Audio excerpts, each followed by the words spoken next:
Hi folks, and welcome back to the channel. Today I'm here with this Victa 2-stroke Go Kart, which I've been fixing up on the channel.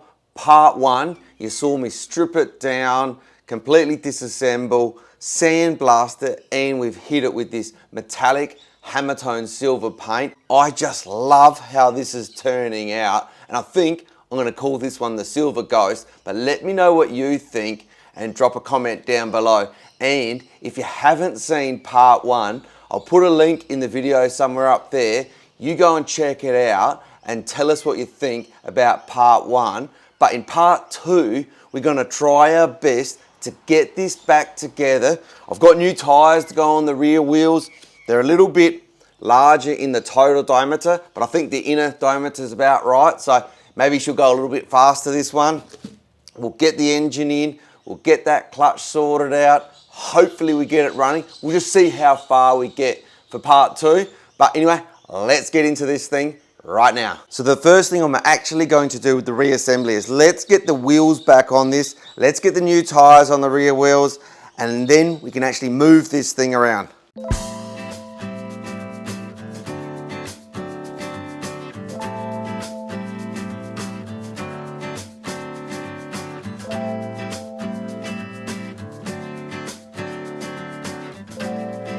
So probably my fault tightening these nuts up with the rattle gun there, but I've sheared the bolt straight off, but really happy with the way this has come together. So what I'm going to try to do is to put an alternative nut and bolt in. I don't know where you'd get these exact little studs from, but I'm thinking that one of these will just do the trick. So let's see if I can tap the old one out. Just grab something to do that. Let's grab that there, and let's see if we can just tap this, what remains of that stud out there. Probably a little bit trickier than maybe I thought it might be to get that out, but alas, let's see. Maybe we can put that on the end there like that, and give that a bit of a love tap. Yeah, it's just got that down a fraction. There we go.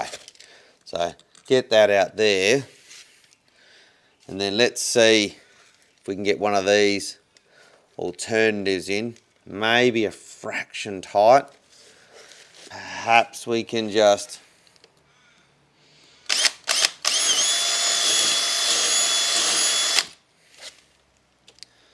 see if we can get that in there. There we go.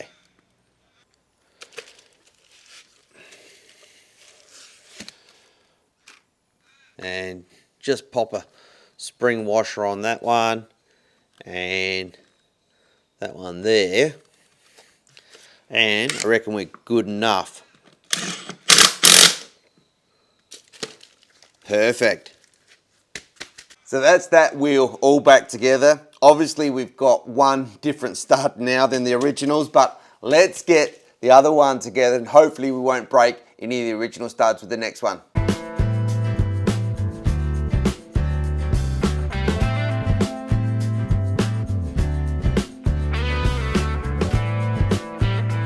So that's just fantastic the way those wheels have turned out.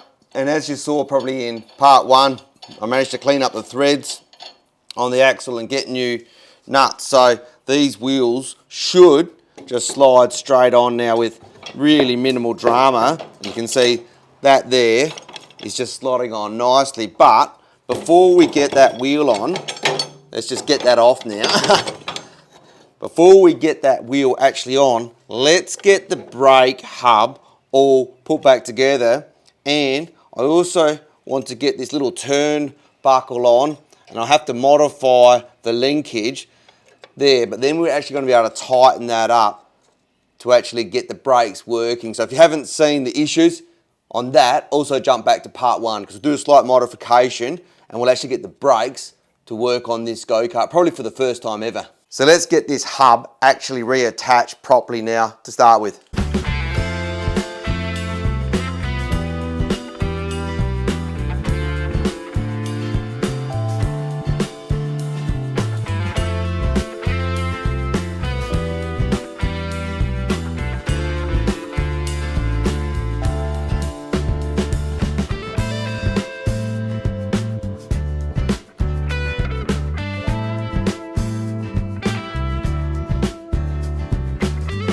So I'm really happy with how this little turnbuckle has turned out. I just popped an M6 nut on this side so I can actually then lock that in the required setting once I get it all adjusted up. But you can see here I managed to bend that rod around and just grab my welder, and I've just welded in there and I've just cleaned that up, and that's just perfect now. And you can see I've got good slack. However, when I go down the front, it takes up the slack completely. You can see that whole rod has gone completely straight, and there's still more to pull, but I'm pulling to the maximum extent. So that's fully locked up now down on the brakes. So this go-kart that's never had brakes, I don't believe, is now going to have brakes. So let's get back to the rest of the assembly.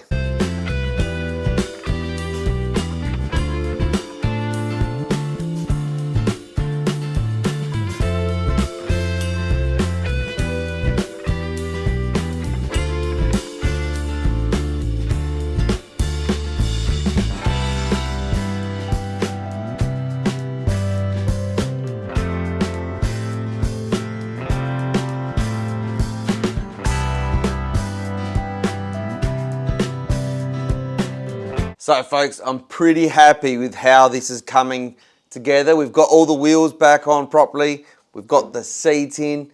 Now it must be time to turn our attention to the engine. Now, as I said in the part one, the clutch was grabbing. I could feel that. So what we're going to do is we're going to press the clutch adapter out of the clutch, and then we'll pull the clutch apart, and we'll actually give that a quick service before we put it back on the engine and install the engine. So come over here and we're going to press it out, the clutch adapter. That's the clutch adapter to specifically mate up these centrifugal clutches to the Victa two-stroke engines. We're going to press that out with the press here today. All right, so as you can see, this is just working a treat. It's just coming out really nicely. A few more pumps and I'll just be able to pull that whole shaft out. Here it comes. There we go. And you can see we've got that clutch adapter out now. It's interesting, this one's actually got a little bit of a keyway in it, so I'll just show you that. But now that we've got that out, and you can see the key has actually stayed in this clutch. Now that we've got that out, we'll be able to remove the circlip that's on this end of that centrifugal clutch. We'll actually be able to pull the clutch apart, clean it and oil it, and then it will stop it binding up again. All right, so let's get this little circlip off. Now normally you'd be able to get in there with circlip pliers, but this doesn't have any holes to use the circlip pliers. So let's see if we can actually just twist it off with our screwdriver. We might not be able to. There we go. Managed to get that up and around. It'll be hard to get it back on, but this thing's got to come apart to actually service this clutch properly. Just clean that clip up there. And then you can see we can pull that shaft out. Now, this is the issue, is that this is all really grotty in here.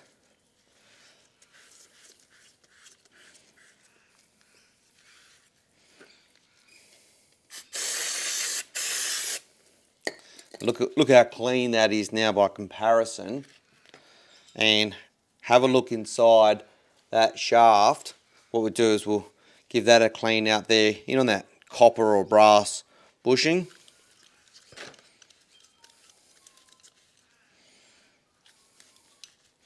And then all we do is reassemble that with some light 5W30 engine oil, and it will be much, much better.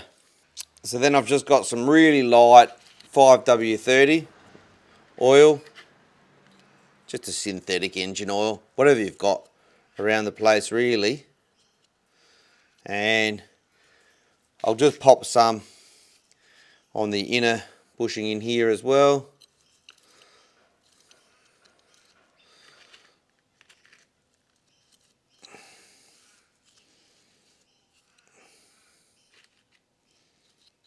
just like that. And I'll just check that these slots in here are fully clean, because I'm going to say they're such that they can actually pull a little bit of oil. So if you squirt it in once it's fully assembled, you can keep some lubrication in there. So then we just pop it back together, just like that. And then, as I said in the beginning, this one doesn't have the little holes so that you can conveniently use your circlip pliers. So we're just going to have to do our best to get this little circlip back on. Oh no, it does look like it's got a couple of holes. Let's see if we can.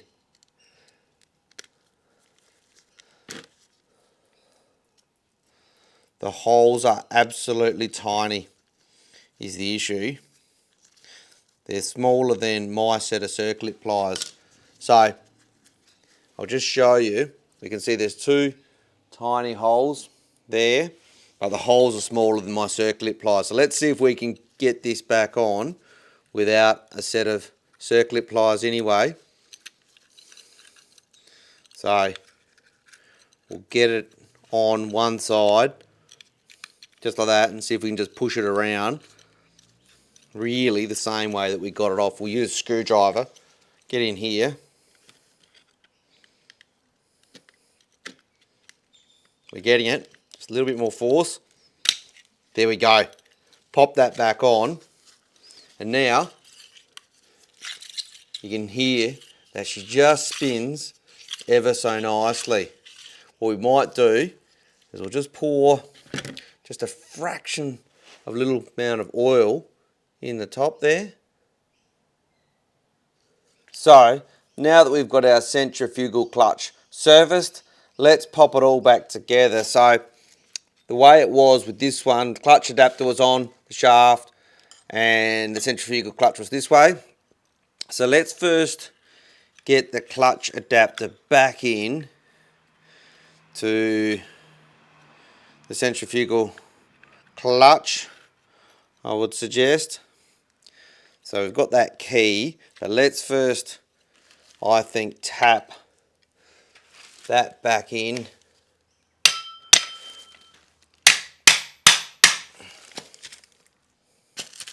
And then let's get that, drop that key in, perfect. And then let's see now, that clutch should come on here. And we should be able to tighten that up, and because of the concentric shaft, that should just pull it on really tight onto that shaft. Okay, so let's just wind that on now.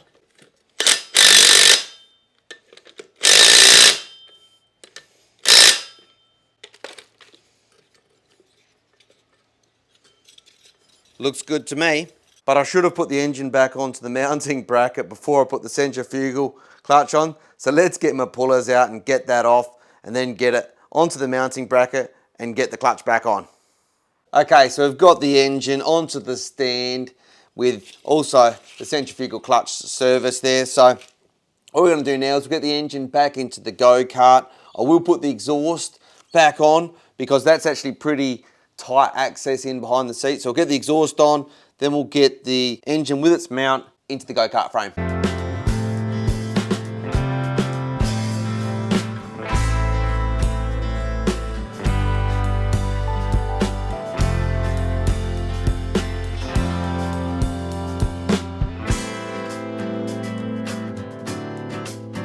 So I'm really happy with the way this is turning out. You saw the way I wired up the ignition in the time lapse. I've checked that on the switch and I've just routed it through. Now, what I'm thinking is I'm actually going to put a hole somewhere in the back of the seat, and I'll route the wire up underneath the seat, and I'll put a grommet in to stop that wire cutting on that sheet metal. However, I'm thinking I won't do that until after I get the cover back on for the starter mechanism, so I can see exactly where I'm going to route those wires to see where I'm going to bring it out behind the seat. So let's get the pull start back on this freshly painted cover there. And then we'll get the fuel tank hooked up. We'll maybe get the ignition hooked up, check for spark, because I've never actually had this engine running. I did take a sneak peek in the inlet port and the exhaust port. The piston looks really good. It feels like it's got good compression when I turn it over. So let's just play it by ear. Regardless, we will get a running two-stroke onto this go-kart.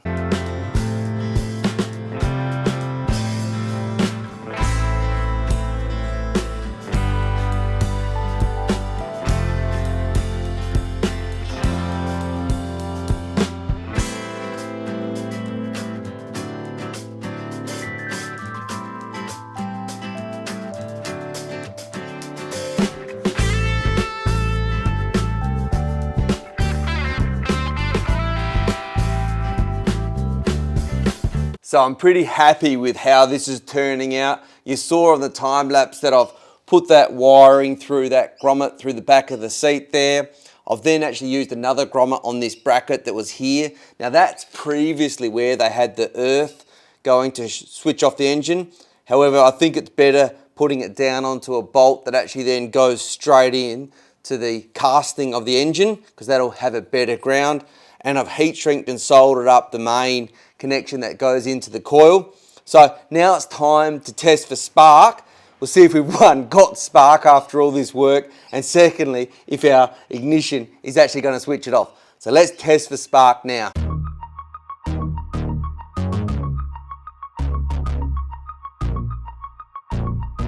So I've popped that plug out and I've given it a bit of a clean up, and then I'm just using this wire which loops around just to ground it out.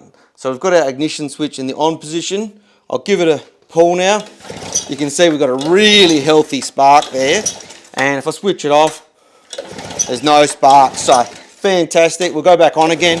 Really healthy spark. So fantastic. So let's get the spark plug back in, and then let's see what we can do by the way of a carburetor.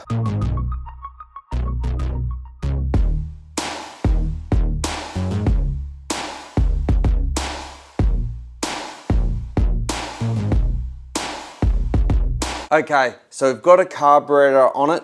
It's not actually the carburetor that came with this engine, because I could see that the seal that goes from the carburetor to the engine was cracked on the original one. So I've got another one. I don't know the condition of this carburetor, and I'm not particularly happy. I've swapped on the accelerator cable, haven't actually hooked it up down at that end.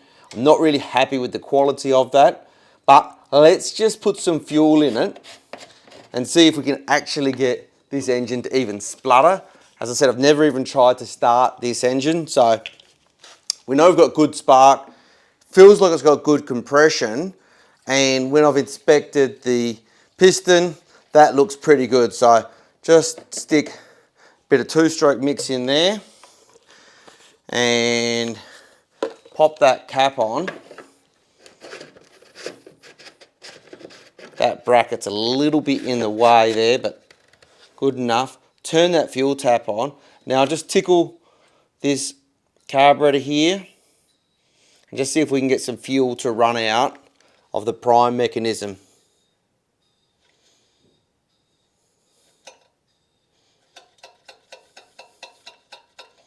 Here we go. We can see fuel's dribbling out now. So let's put this block of wood underneath. This go-kart is a heavy one, that's for sure. So just pop that block of wood under there. Make sure we've got it switched on down at the ignition, and we will give that handle a pull and we will see what happens.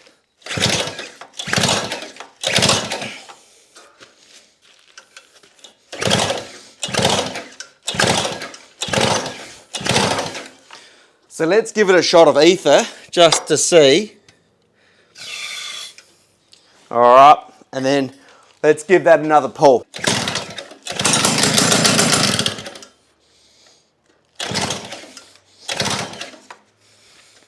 All right, so she's definitely going to run on ether. Let's give that a bit more.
She's alive, folks. So I reckon with a little bit of tweaking here, you know, we have got a good running Victa two-stroke go-kart.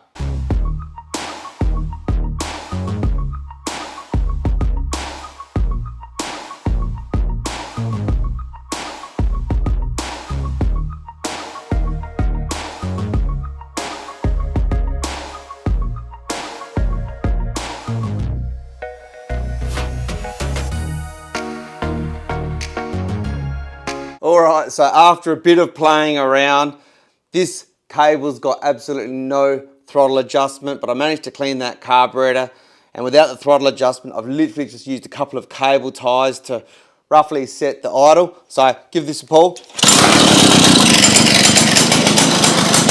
at that, folks. That is just absolutely brilliant.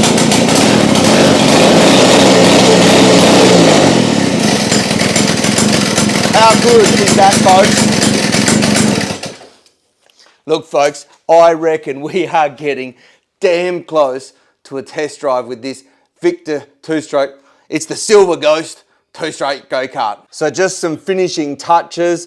I just managed to salvage an old air filter off of a Victa Mayfair that I had in the backyard. So I've just put that in there nice and snug, plumbed that up to the air intake. So we are all good to go now for a bit of a test run. So I can see that if you haven't seen the red Victa two-stroke go-kart, check those series of videos out. We'll put some playlists in this one for those as well. But there is going to be a Victa two-stroke go-kart coming soon on the YouTube channel. Watch out for it, folks.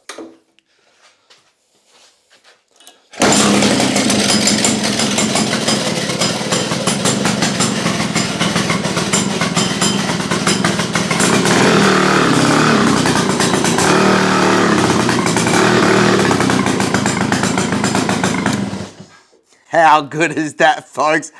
I reckon that's it, folks. That's the Victa two-stroke Silver Ghost. What do you think? Give us a like, drop us a comment down below if you like this video, because it's truly appreciated, all of those comments. And in the future, if you're interested in learning more about DIY maintenance and repairs on lawnmowers or on vehicles on the channel, we've got the Mercedes ML Class, the Audi A3, the Mazda 3, the early Ford Falcon, there's a little Holden Brina, BMW Z4 pops up occasionally. So there truly is something for everyone on the channel, so do subscribe. But as I say, folks, until next time, have a good evening.